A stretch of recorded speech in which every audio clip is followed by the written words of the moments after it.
पैर हो जिनके मिट्टी में, दोनों हाथ कुदाल पर रहते हैं। सर्दी गर्मी या फिर बारिश, सब कुछ ही ये सहते हैं।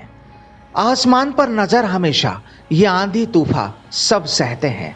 खेतों में हरियाली आए, दिन और रात लगे रहते हैं। मेहनत कर ये अन्न उगाते, पेट सभी का भरते हैं। ये है मसीहा मेहनत का, इसे किसान हम कहते हैं। वाकई जनाब, ये किसान ही तो है जो हमारा अन्नदाता है, और इसी की लड़ाई में अब दूसरे मुद्दों पर सियासत करने वाले इन अन्नदाताओं के लिए संघर्ष कर रहे हैं।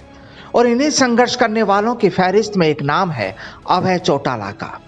हिंदुस्तान में जब से किसान आंदोलन की शुरुआत हुई, तभी से अभय चौटाला ने भी हरियाणा के कई इलाकों में मोर्चा संभाला हुआ है। हाल ही में नए कृषि कानूनों के खिलाफ जारी किसान आंदोलन के समर्थन में हरियाणा की एलनाबाद विधानसभा सीट से विधायक पद से इस्तीफा देने वाले इंडियन नेशनल लोकदल नेता अभय सिंह चौटाला को किसान महापंचायत ने किसान केसरी सम्मान से भी नवाजा। मजबूत राजनीतिक पृष्ठभूमि वाले परिवार में पैदा हुए अभय सिंह चौटाला ने चौटाला के गांव पंचायत की सदस्यता के लिए चुनाव लड़कर राजनीति में हिस्सा लिया। चौटाला पूर्व मुख्यमंत्री ओम प्रकाश चौटाला के बेटे और हिंदुस्तान के पूर्व उप प्रधानमंत्री चौधरी देवीलाल के पोते हैं। साल 2000 में उन्होंने रोडी विधानसभा क्षेत्र से विधानसभा चुनाव लड़ा और जीते भी। वो 2005 के दौरान सिरसा जिले के जिला परिषद के अध्यक्ष बने। साल 2009 में एलनाबाद राज्य विधानसभा क्षेत्र से उपचुनाव जीता। उन्होंने न केवल राजनीति में बल्कि खेल की दुनिया में भी काम किया। 13वीं हरियाणा विधानसभा में अभय चौटाला विपक्ष के नेता के रूप में चुने गए थे। देश में चल रहे किसान आंदोलन को लेकर इनेलो के प्रधान महासचिव अभय चौटाला ने हाल ही में कहा था कि ऐसे लोगों ने कृषि कानून बनाए हैं जिनका खेती से दूर दूर तक कोई संबंध नहीं है।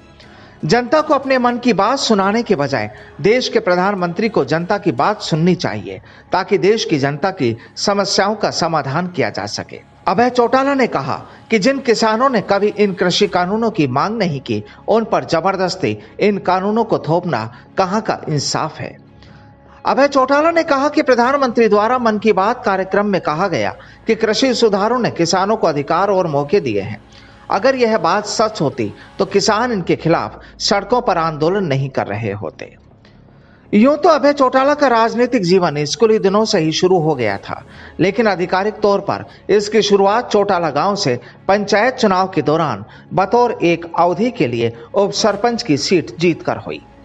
अभय चौटाला तब सुर्खियों में आए जब साल 2000 में उन्होंने हरियाणा की रोडी से INLD के टिकट पर जीत हासिल की, वह भी रिकॉर्ड दर्ज वोटों के साथ। इसी दौरान अभय चौटाला ने अपना वायदा पूरा करते हुए यहाँ इंजीनियरिंग कॉलेज खुलवाया, जिसका निर्माण पणीवाला मोटा में जननायक चौधरी देवीलाल चौटाला के नाम से किया गया। साल 2005 में वे सिरसा जिला पंचायत के प्रेसिडेंट चुने गए और फिलहाल अपनी जिम्मेदारी निभा रहे हैं। साल 2009 में इन्होंने बाई इलेक्शन के दौरान एलनाबाद से सीट फतेह की थी। 2014 में फिर से MLA चुने गए और विधानसभा में बतौर विपक्ष के नेता के रूप में जिम्मेदारी निभाई। साल 2014 लोकसभा चुनाव में अभय चौटाला INLD को जीत की और अग्रसर करते हुए मोदी लहर को चुनौती देते हुए अपनी पार्टी से 2 मेंबरों को केंद्र में बतौर MP भेजा। बहरहाल अब अभय सिंह चौटाला ने मोदी सरकार के खिलाफ मोर्चा खोला हुआ है। किसानों के लिए लड़ाई लड़ते हुए वे लगातार महापंचायतों में सक्रिय है, और जाहिर है कि जब तमाम आला नेता देश के हर हिस्सों में मोदी सरकार के खिलाफ बिगुल बजाए हुए हैं, तो अन्नदाताओं को भी सहारा मिलना तो लाजमी है। Bureau report, the fact India.